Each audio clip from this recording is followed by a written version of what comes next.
Hello dear friends, अस्सलाम वालेकुम, नमस्ते, Sat Shri Akal. Welcome to Rishi HVAC technician.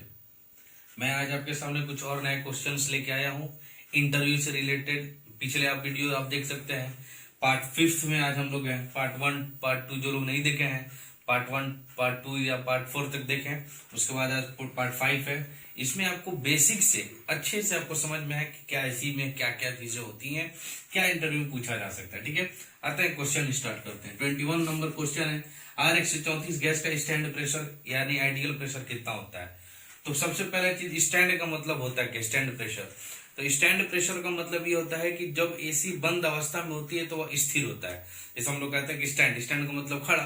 तो जब एसी बंद अवस्था में होती है तो वह स्थिर रहता है। तो उस समय गैस का प्रेशर कितना होता है। अब कहेंगे कि सर गैस तो रुकता नहीं हो तो सर्कुलेट, वही वो नहीं कह रहा, संचार सर्कुलेशन रुका हुआ है। कंप्रेसर से गैस का संचार बंद है, इसीलिए हम लोग उसको स्टैंड प्रेशर बोलते हैं, जिसका दूसरा नाम आइडियल प्रेशर है। तो R134 का स्टैंड प्रेशर 50 से 60 PSI है। 50 से 60 PSI स्टैंड प्रेशर है, जिसको हम लोग कहते हैं गैस का प्रेशर। अब PSI क्या है, तो PSI का फुल फॉर्म होता है पाउंड पर स्क्वायर इंच।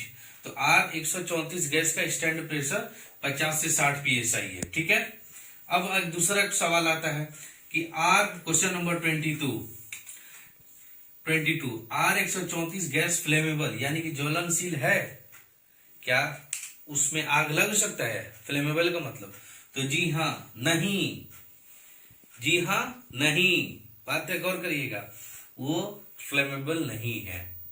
फ्लेमेबल का मतलब क्या होता है कि जब हम काम कर रहे हैं तो क्या उसमें सक्रिय आग लगने के चांसेस ज्यादा होता है। तो नहीं, ऐसा नहीं है।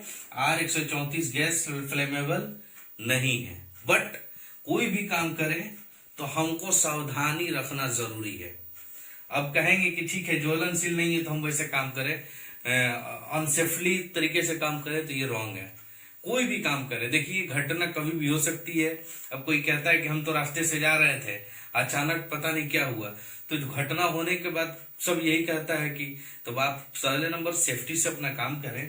बात यह है कि R134 गैस ज्वलनशील नहीं है, बट आप ख्याल करें काम करते वक्त इसका ध्यान दें, लेकिन ज्वलनशील गैस नहीं है।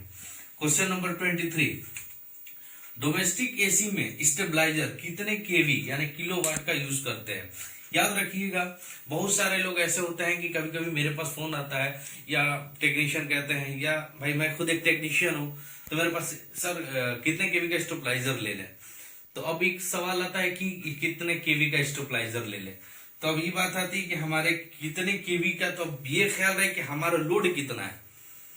बहुत सारे लोग ऐसे कह 5 केवी का ले लीजिए, 3 केवी का, हाँ काम करेगा, नहीं, आप लोड को देखिए।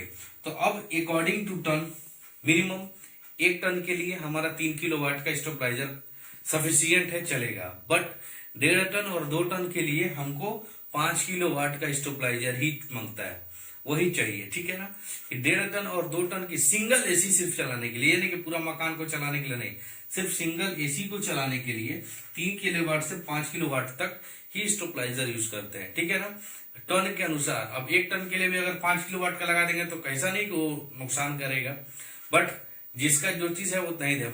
मेरे में जो एक्सेल शर्ट लगेगा और मेरे भाई में लगेगा एल साइज, तो मेरा भाई एक्सेल पहनेगा तो उसमें तो ढीला ही होगा। तो जाहिर सी बात है कि जिसके जितना टन के अकॉर्डिंग एसी होते हैं उसी अकॉर्डिंग उसके अंदर हम लोग स्टेबलाइजर भी देते हैं। 3 किलोवाट, 4 किलोवाट या 5 किलोवाट, कहीं कहीं पे ज्यादातर 1.5 या 2 टन में 5 किलोवाट का ही यूज किया जाता है। ठीक है, अब आता है क्वेश्चन नंबर 24, डोमेस्टिक एसी में विंडो और स्प्लिट में पावर बोर्ड कितने एम्पियर का यूज करते हैं।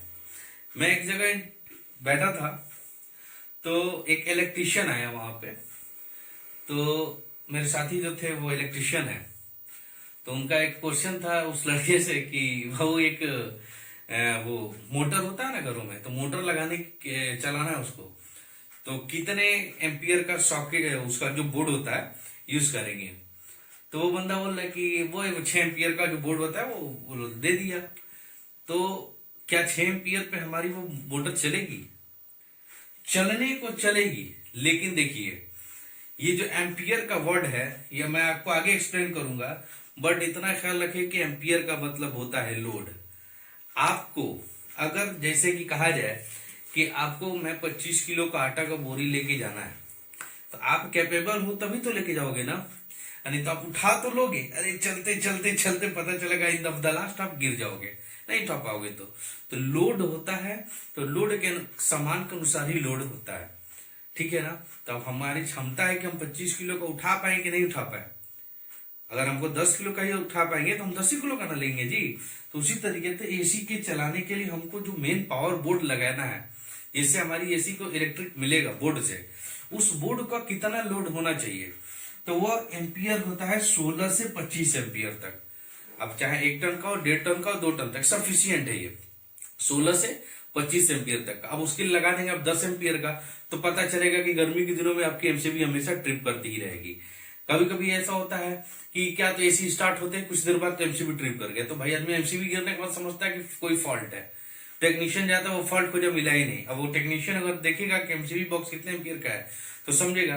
तो कोशिश ये करें कि कभी भी एमसीबी बॉक्स लगाए, यानी कि पावर बोर्ड, तो 16 से 25 एम्पियर तक का ही लेना चाहिए, क्योंकि एसी के लोड के अनुसार। अब आप जो टेक्नीशियन वो समझ गए होंगे कि कितना एसी का एम्पियर होता है, उसके अकॉर्डिंग उसका हमको डबल पावर सर्किट बोर्ड देना है।